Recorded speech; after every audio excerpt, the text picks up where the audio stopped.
జై శ్రీమన్నారాయణ. ఈరోజు శ్రావణ పౌర్ణమి శుభాకాంక్షలు.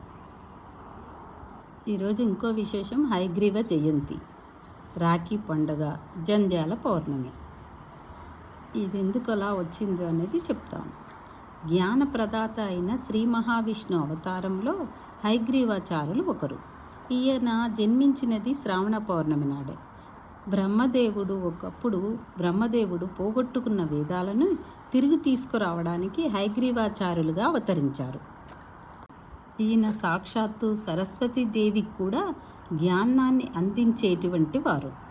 హయగ్రీవాచార్యులు శ్రావణ పౌర్ణమి మొదలుకొని పుష్యమాస పౌర్ణమి వరకు వేదాధ్యయనం చేసేవారు.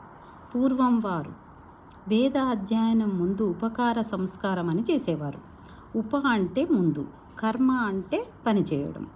వేద అధ్యయనం ముందు పనిచేయడం అంటే త్రివిధ వర్ణాల వారు, వేద అధ్యయనము అర్హత కలిగిన వారు, యజ్ఞోపధారణ కలిగి ఉన్న త్రివిధ వర్ణాల వారు శ్రావణ పౌర్ణమి నాడు ఉదయాన్నే లేచి స్నానం చేసి పాత యజ్ఞోపవీతాలను అంటే జంధ్యాలను తీసి కొత్త జంధ్యాలను ధరించి వేద అధ్యయనం ప్రారంభించేసేవారు. అప్పుడు అందుకే ఈ రోజున జంధ్యాల పౌర్ణమి అని పేరు.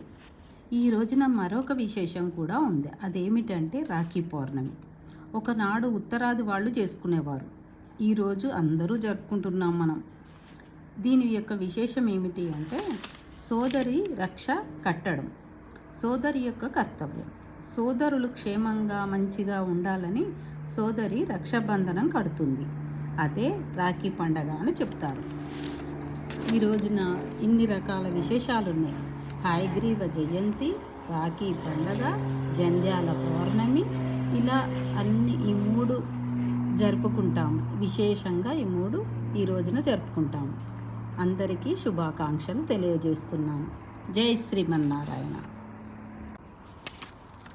ఈరోజు శ్రావణ వరలక్ష్మి వ్రతం చేసుకుంటాం కదా, దానికి సాంగ్ పాడుతున్నాను, వినండి.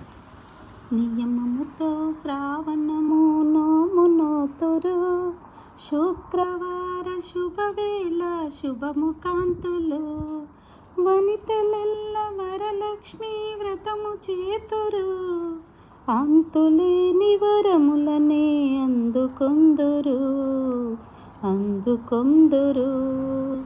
నియమముతో శ్రావణము నోమునోతురు, శుక్రవార శుభవేళ శుభముకాంతులు.